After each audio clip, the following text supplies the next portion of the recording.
My name is Joe, and I attend the Stones Crossing campus.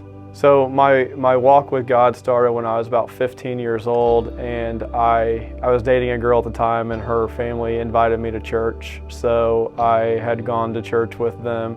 Over time, life just happens, and I began to fall away from God, and I got, deeper into, alcohol.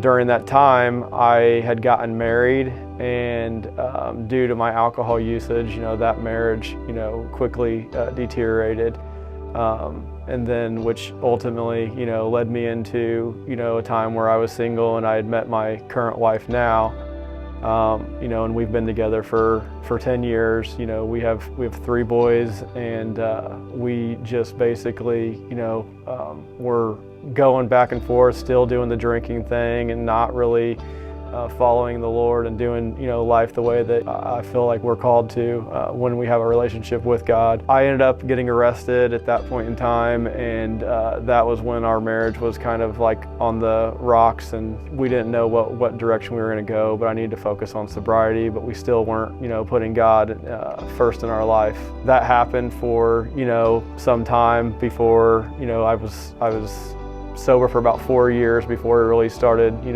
even God getting brought up into the conversation piece at all. And at that point in time, my wife had said we really should consider starting to go to church.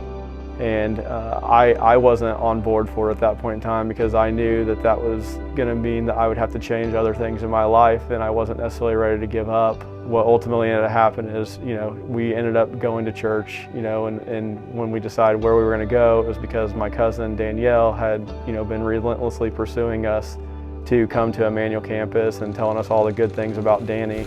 So our first time attending Emmanuel was a Christmas service, which was just, it was an amazing experience all around, because the Christmas service, they were having all of the Christmas movies and different stories that, went with the movies that Danny was preaching, and it was just an amazing first experience there. And we ended up coming with, my cousin Danielle and my cousin DJ, who, had been, relentlessly pursuing us over the years. So as we started coming to Emmanuel, and, we were coming, weekly, but then it started to die off, and we weren't coming nearly as much as what we should. And then, one morning my wife had walked into the bedroom and said, hey, Isaiah has still been going to church, which is our 21-year-old.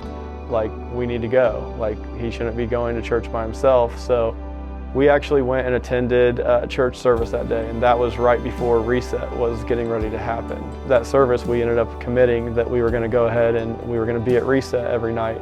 The first night of Reset, we came and we were worshiping, and I think that everybody really just enjoyed the experience that we were having. And then we lead into the second night, and same thing, we just really enjoyed the messages that were happening.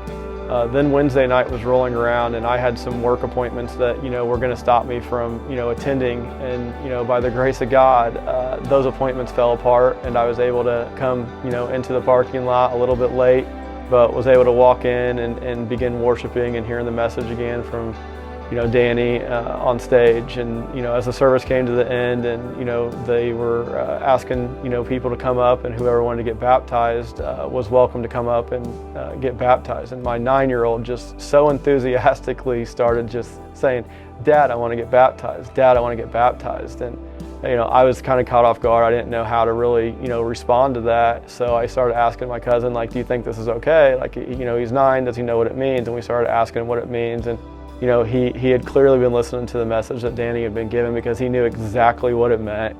So we were like, yeah, let's go. So I started to walk him down there, and then I noticed that my 21-year-old and my 14-year-old son were walking down there as well. And I think just like any other dad, the tears just started rolling, oh man, all my kids are getting ready to go up here and get baptized. And it was just really an awesome experience. So we went through all that, and the kids got baptized, and they were all on cloud 9. We were on cloud 9, and it was just a great experience. So then, we drove home, and, that night I'm just, I'm calling everybody and just texting everybody and just telling them about what just happened and what God's doing in our family's life. And my 21-year-old Isaiah walks through the door at home, and he says, "Hey, can I talk to you?" And I was like, yeah, I can talk to you. So he wanted to go outside and talk in private on the back deck, and he just started crying, and he hugged me and was just really emotional, just thanking me about how much I've supported him, because his biological father had taken his life years ago, and I stepped in and I was I became dad to him, and he just, was thanking me for all that and just thanking me for supporting him with his walk with God. And at that point in time, I just looked at him and I just hugged him, and I was like, man, like, you drug us to church. You were the one that kept us going. We came back because, we were letting you down and we weren't sitting there next to you in church. And it just became a really, really emotional thing that became really, really special, special moment between us. So how our lives have changed since Reset is, we definitely have dedicated and started coming to church on a regular basis. I spend far more time with God and Jesus than I ever have reading, my Bible, reading other books that fellow brothers and sisters have given to me. We went on a mission trip to Honduras, which was just, again, another life changing moment with me and my 21-year-old. We just have really started to begin serving at the church and really just, listening to what Danny's advice is and the things that he recommends and suggests that you do in order to just really have, a relationship with God and not following religion. And it's just literally made everything in my life, from the way that I manage my business to the way that me and my wife talk to one another, to how we talk to our children, and just the way that we live our lives in general. We try to honor God in everything that we're doing, and it's really just had a huge impact on really every aspect of our life.